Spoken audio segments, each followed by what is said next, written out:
Livro de Abacuque, capítulo 1. Advertência revelada ao profeta Abacuque.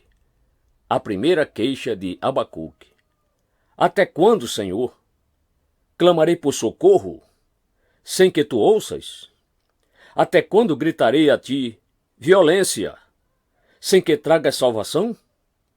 Por que me fazes ver a injustiça e contemplar a maldade? A destruição e a violência estão diante de mim. Há luta e conflito por todo lado.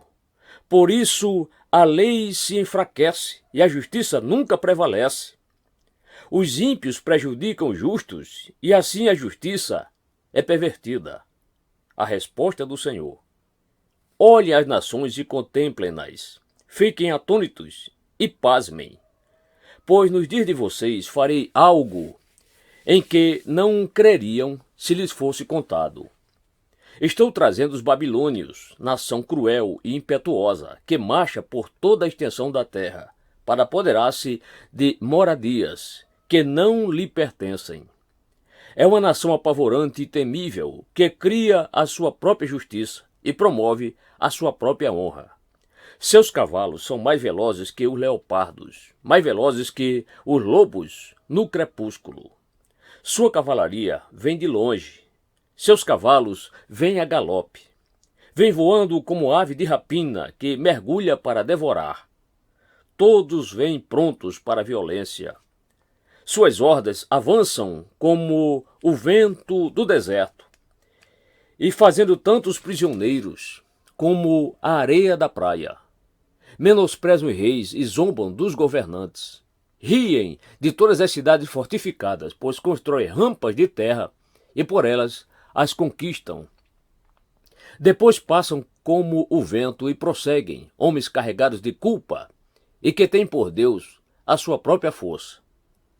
A segunda queixa de Abacuque. Senhor, tu não és desde a eternidade? Meu Deus, meu santo, tu não morrerás. Senhor, tu designaste essa nação para executar juízo, ó rocha, determinaste que ela aplicasse o castigo. Teus olhos são tão puros que não suportam ver o mal, não podes tolerar a maldade. Então, por que toleras os perversos? Porque ficas calado enquanto os ímpios devoram os que são mais justos que eles? Tornaste os homens como peixes do mar, como animais que não são governados por ninguém. O inimigo puxa todos com anzóis, apanha-os em sua rede e nela os arrasta. Então alegra-se e exulta. E por essa razão, ele oferece sacrifício à sua rede e queima incenso em sua honra, pois, graças à sua rede, vivem em grande conforto e desfrutam iguarias. Mas continuará ele esvaziando a sua rede, destruindo sem misericórdia nações? Abacuque, capítulo 2. Ficarei no meu posto de sentinela e tomarei posição sobre a muralha. Aguardarei para ver o que o Senhor me dirá e que resposta terei à minha queixa. A resposta do Senhor. Então o Senhor me respondeu: escreva claramente a visão em tábuas, para que se leia facilmente, pois a visão aguarda um tempo designado. Ela fala do fim e não falhará. Ainda que demore, espere-a, porque ela certamente virá e não se atrasará. Escreva: o ímpio está envaidecido, seus desejos não são bons, mas o justo viverá pela sua fidelidade. De fato, a riqueza é ilusória, e o ímpio é arrogante, e não descansa. Ele é voraz como a sepultura e como a morte. Nunca se satisfaz. Apanha para si todas as nações e ajunta para si todos os povos. Todos estes povos um dia rirão dele com canções de zombaria e dirão: ai daquele que amontoa bens roubados e enriquece mediante extorsão. Até quando isso continuará assim? Não se levantarão de repente os seus credores?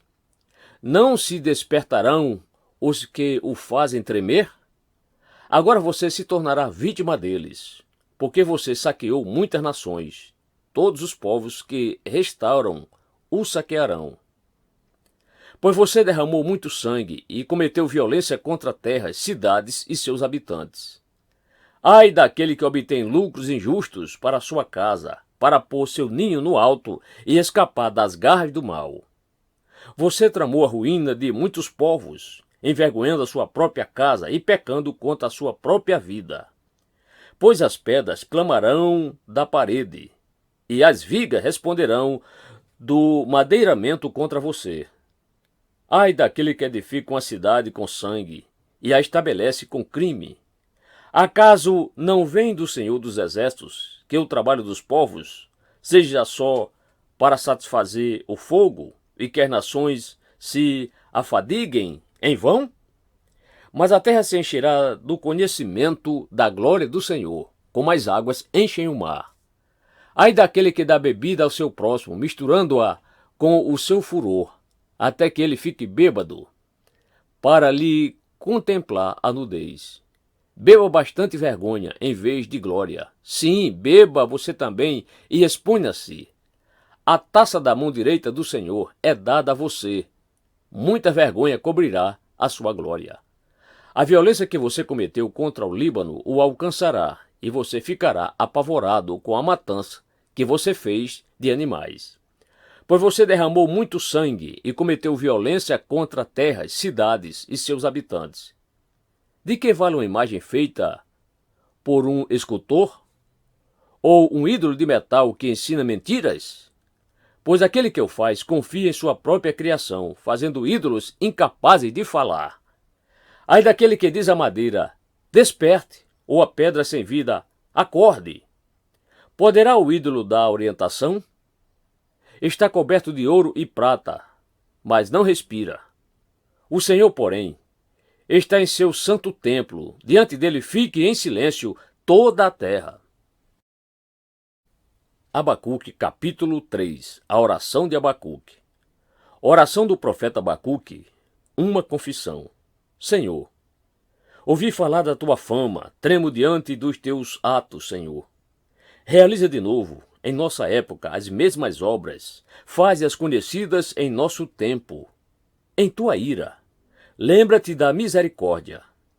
Deus veio de Temã, o Santo veio do Monte Parã. Sua glória cobriu os céus, e seu louvor encheu a terra. Seu esplendor era como a luz do sol, raios lampejavam de sua mão, onde se escondia o seu poder.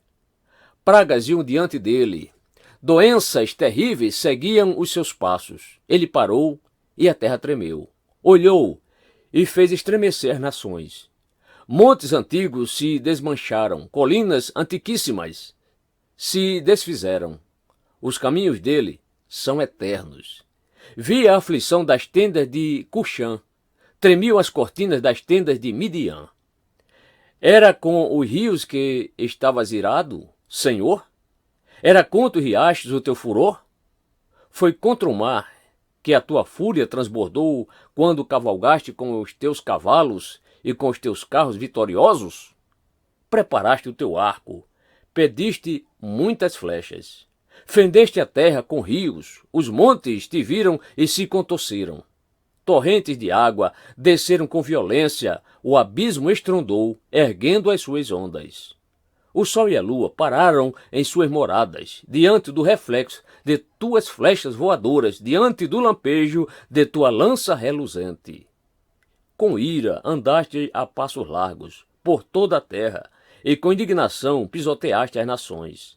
Saíste para salvar o teu povo, para libertar o teu ungido. Esmagaste o líder da nação ímpia. Tu o desnudaste da cabeça aos pés.